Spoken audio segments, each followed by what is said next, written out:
विद्यालयका प्रिन्सिपल भान्जा अरुण राजवंशीज्यू, यस विद्यालयका सरहरू, म्याडमहरू, दिल्ली माधव लगायत सम्पूर्ण म्याडमहरू, कर्मचारी मित्रहरू, यस विद्यालयका सम्पूर्ण विद्यार्थी भाइ बहिनी नानीहरू, यो मलाई सम्झना आयो हामीलाई पनि जब हामीले 10 पास गरेर एससी दिने बेला त्यतिखेर हामी एसएलसी भन्थ्यौँ। एसएलसी दिने बेलामा हामीलाई पनि विद्यालयले यसरी नै बिदाई गरेको थियो। त्यो मैले सम्झिरहेको छु। त्यो क्षण कति खुसी पनि लागेको थियो, कति दुखी पनि बनाएको त्यतिखेर हामीलाई, किनकि साथीभाइहरूको बिचमा जुन एउटा हामीहरू 10 वर्ष 11 वर्षदेखि घुलमिल भयो, साथीभाइहरू मिल्यौँ, सरहरूसँगको जुन सम्बन्ध रह्यो, सरहरूले कहिले गाली गर्नुभयो, कहिले कुटाइ गर्नुभयो, कहिले माया गर्नुभयो, साथीहरू लड्यौँ, झगडा गऱ्यौँ, माया गऱ्यौँ, त्यो सम्झनाका क्षणहरू अहिले पनि मैले सम्झिरहेको छु। एउटा सानो बिउमा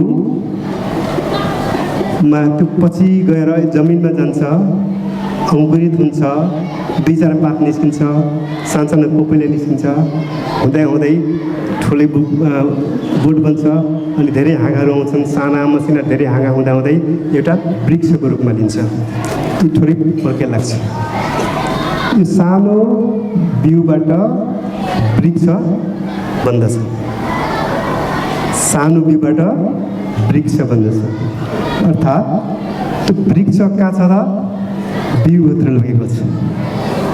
वृक्ष कहाँ छ? बिउभित्र लुकेको छ। त्यो वृक्ष हुनलाई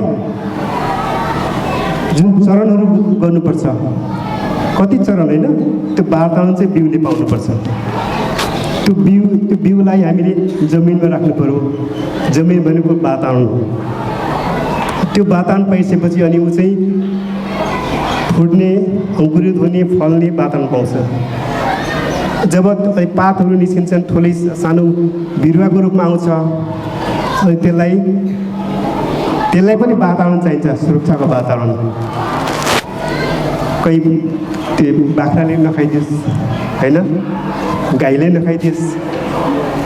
गाईले खाइदियो भने त्यो वृक्षको जीवन असफल हुन्छ होइन, त्यो बिउको जीवन असफल भयो। त्यो बिउ असफल भयो। बिउ कहिले सफल हुन्छ भन्दा जब ऊ वृक्ष बन्छ। वृक्ष बनेर फेरि उसले चाहिँ आफ्नो फुल्न थाल्छ, फल्न थाल्छ। रुख यो चराचुरुङ्गीको लागि आश्रय दिन सक्छ, मान्छेहरू गएर त्यहाँ छाडी लिन सक्छन्, गर्मीको टाइममा शीतल ताप्न सक्छ होइन। तब त्यो मात्रै सफल हुन्छ। एउटा बिउ जब वृक्ष बन्छ, उसको बिउको सफलता कहाँ? वृक्ष बन्नमा नै हो है। अनि त्यो वृक्ष हामी यसो बाहिरबाट हेर्छौँ, यहाँ कत्रो ठुलो वृक्ष, कत्रो ठुलो रुख भन्छौँ, तर त्यसभित्र चाहिँ नदेखिने पाठहरू पनि छन्। किनकि त्यत्रो रुख चाहिँ ठुलो उचाइमा जानलाई उसले आफ्नो जमिन मुनिका जति पनि जराहरू छन्, ती जराहरूलाई के गर्नुपर्छ?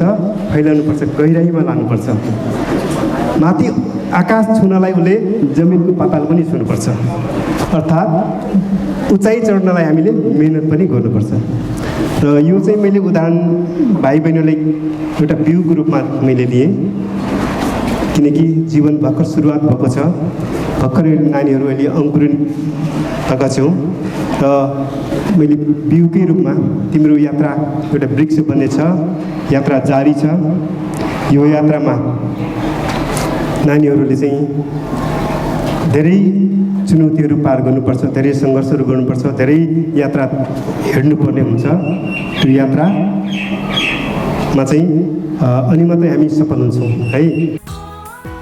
Better education for the better world. Arunodaya English Boarding School, Kankai 9, Ghaladwa, Jhapa, Nepal.